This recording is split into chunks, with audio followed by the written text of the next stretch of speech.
Alright, folks. So I'm driving to work. I'm using my broken front mirror, but I wanted to test out my little car thingy.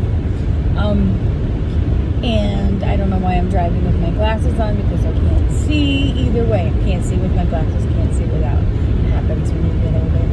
But, so yeah, I'm on my way to work, and this morning,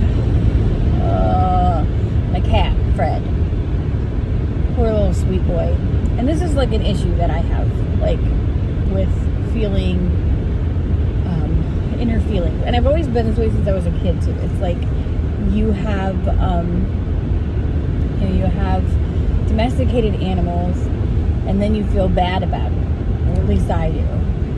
Because, I don't live on a farm, and I can't really have my cat outside, because then he'll do what he did this morning, and I like to let him on the porch so he can watch the birds, which I know is kind of counterproduc't. My things keep shaking. Anyway, but so, and I always make sure that the, it's like a screen door, but it's like, there's no screen in it because it's, cold. But, it's got like the glass or whatever. And I always make sure that like that's pulled tight, because I'm afraid that he'll get out. I don't know what happened. I think he was like painting this for like his entire life. He's a little over 2. And the bird must have got like right close to the door, because I was in the kitchen and I heard da-dun. I was like, Fred! All of a sudden he was flying in the door as soon as I opened the door. And he's got this little bird in his mouth, and I was hoping I could catch it before he could, like, hide it somewhere or kill it, because sometimes they just put them in their mouth. I used to have a girl tell you that would just carry bunnies. She didn't hurt them, but she would carry them. I just have to find where they were. It's fun. But, so, Fred. Anyway, so poor thing was like half dead, but I couldn't let him eat it, because then that's going to make him want to do that more. And then that made me think about, that's the kind of thing too, though. Like, okay, so we domesticate animals. We domesticate cats and dogs, da-da-da-da-da. So we get them to the point to where, honestly, I feel like cats can survive outside. Dogs probably can too. But the problem comes where if you want to have a pet, like, I don't know. Anyways, my cats are, spayed, neutered, well, or whatever you want to say. But, so anyway, so that was some inner turmoil. But then it made me think, too, about, like, how we kind of do that to ourselves, too. Like, we kind of, pamper ourselves, kind of shut out that natural wild part of ourselves. And, I'm not going to go, like, outside and, not live comfortably in my house and make my kids, be cave people, but just, allowing yourself to know what is right for you. And I feel like a lot of times, we look to society, we look to other people to kind of tell us, hey, this is how you should be, this is how you should believe, this is how you should act. And then I got into this conversation about the ego with my husband the other night, because, a lot of people are like, oh, you got to be an extra ego, you got to be an extra ego.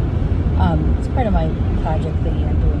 But, yeah, you don't want to be like, have a bad ego, but you also need to find yourself. And and he gets that too, but sometimes I think that man just doesn't understand me, because, like, I'll be saying something, and then, like, he'll say exactly what I said, but in a different way, so it sounds like he's telling me. I don't know. See?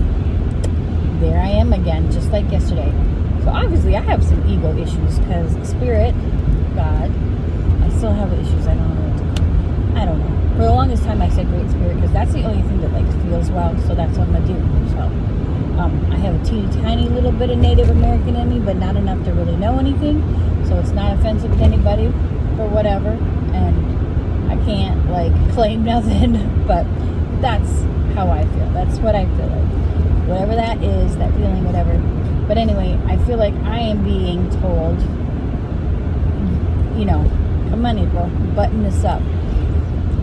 I have to refine it. Not refine it in a way to where, like, I don't I don't use discernment or that I weaken myself, because I think that's what I was trying to just explain yesterday. But having ADD, sometimes you don't explain things correctly, as if you've been watching my videos, you know. So like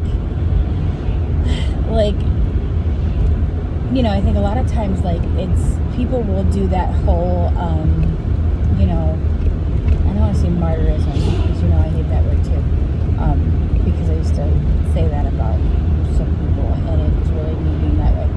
But you know, like, you know, suffering because that's what we're supposed to do, and if we suffer enough, then whatever. No, it's being strong enough in yourself and strengthening those parts of yourself to where you're not a jerk, you're not an ass. Anyways, my phone cut out. But yeah, I'm not in a network. I'm not saying, you know, be a hardened person or whatever, but you got to balance that out, because the whole point is finding yourself, finding out who you really deeply are. And my point of making this big long conversation was, I feel like once you do that, then those things like being rude and you know, the behaviors that people think of as ego, you don't do them because you're not being a jerk. You know, you're comfortable enough with yourself that you don't do those things. Anyways, so my phone cut out earlier. I gotta go. I'm at work.